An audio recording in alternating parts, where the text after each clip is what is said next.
alaikum. Wa alaikum assalam baiwa Allah. Sannu. Yawwa sannu. Da Allah tambaya nake yi. Allah ya sa mu sani.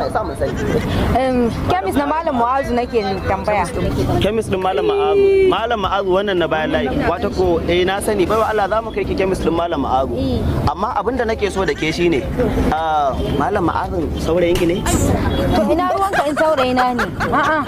To na ga ku dai ku biyu. Baiwa Allah mata aure ce ke?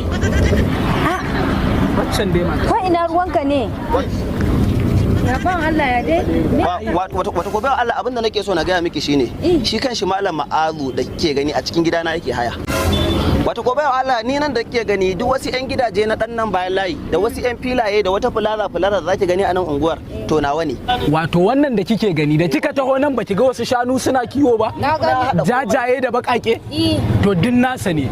Nan da kike gani in kika bi nan a mashin sai kin yi tafiyar da ta wuce kilomita 7.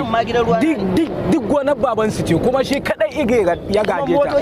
In kina ji ana cewa Alhajin Faye Network shahararren mai kudi a Faye Network to ni ne Abba WAYA kenan.